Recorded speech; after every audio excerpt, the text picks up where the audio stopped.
The best way to prune and string up your tomatoes, it doesn't exist. I'm sorry, I'm really sorry, but there is no best way. There is the way that works for you, and you have to take a lot of into consideration. I live in Denmark, and I have a small growing space, I have a short summer, so those factors play into how I do mine.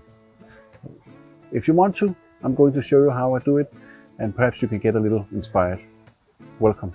Welcome into the heat, because I have this little polycarbonate tunnel that is 6 meters by 3 meters, and it doesn't sound like a lot, but I have 43 different varieties of tomatoes in here.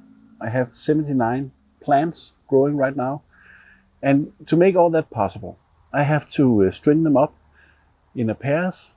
I have put up some wire so they go straight up, and the whole idea is to minimize disease by improving airflow.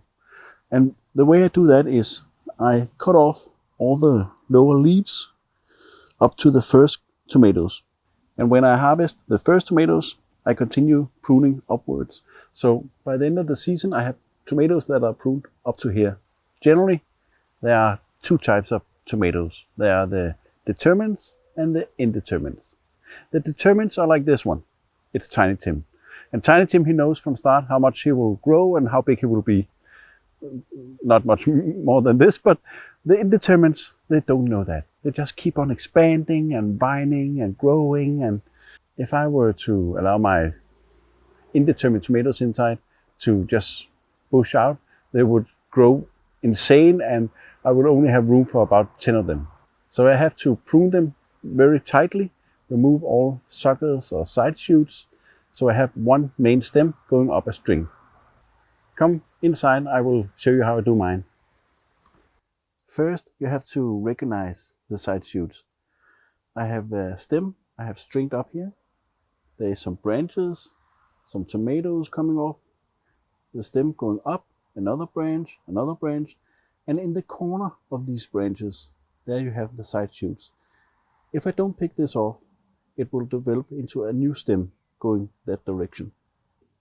You can buy a lot of scissors made for the job, or you can just simply buy snapping off. It's that easy. Sometimes it can be hard to figure out which one is the side shoot, and in this case it can be a little tricky. I always use the rule of thumb, follow the main stem, and as you can see here, I would reckon this is the main stem, so this one is the side shoot. When you string up your tomatoes, it gets a little bit easier, because now you can see the main stem, and this one has to go. Voila. This is another example of how fast it can go. You can see I haven't strung this up for some time. This side shoot is trying to make trouble, because if this one goes down and the side shoot goes up, it will become the dominant leader and get all the nutrition and all the energy. So the best solution is to just string it up and get rid of the sucker.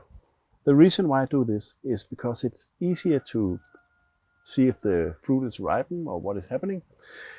But the other reason is I can see the side shoots, because this one eluded my eye. So now I have a really big side shoot coming out from down here. So let's get rid of this so the plant can use the energy to ripen the tomatoes instead of making all this green leaf. When it comes to stringing up your tomatoes, you have a lot of options. For many years I have been using natural twine, and the benefits are that at the end of the season I just cut the string loose and I can toss the whole plant into the compost heap. But I don't like using money and resources every year, so this year I have been trying to put this nylon string up, and the idea is that it can last for many seasons. The reason why you need to string up your tomatoes is because they will keep on climbing, and at some point, if the season is not over yet, you can lower the plant and then keep on growing. So to do this, I have I think it's called a hitch. I can loosen and I can tighten. That way I can loosen it to string it around.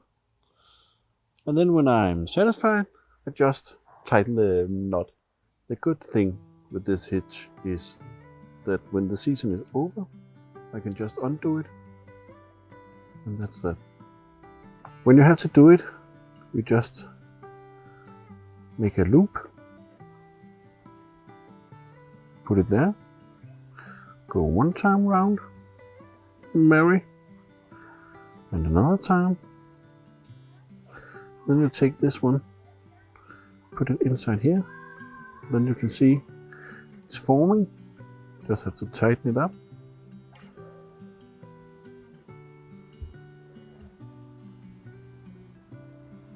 And there you have it.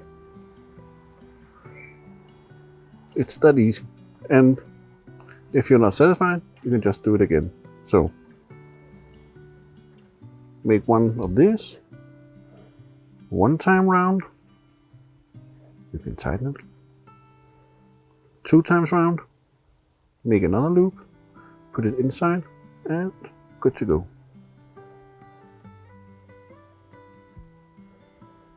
Just tighten it, and there you are. When I grow them this close, I tend to cut off the long leaves that are out in the pathway or in the other plant space, so they get a little box they can grow in.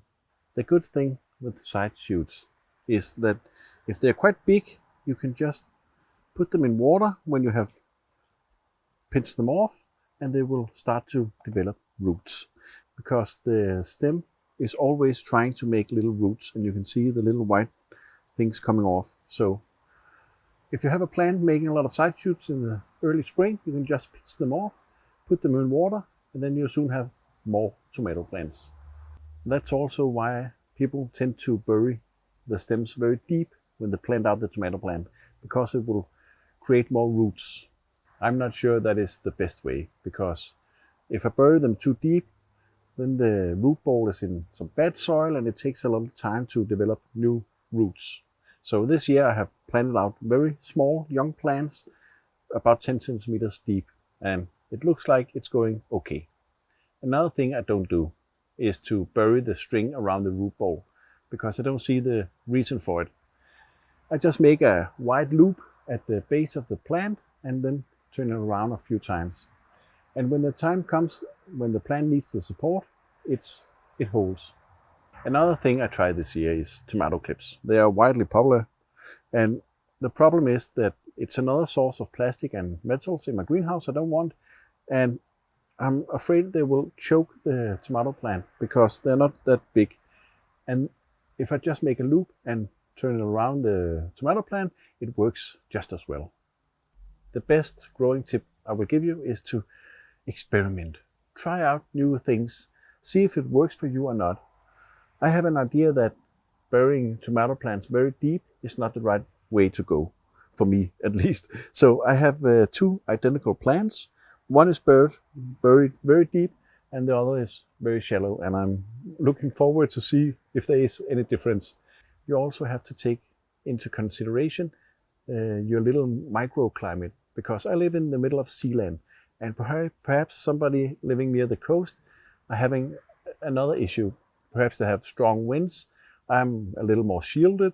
So there's a lot of factors playing in, and you only know how to grow best by trying. The good thing about all this is that we can inspire each other. Now I have shown you how I do my tomatoes, and I'm really looking forward to hear how you do yours, because we can always grow as gardeners, and so can I. So I love to hear how you do yours. Thank you for watching, and I hope to see you soon. Have a great season.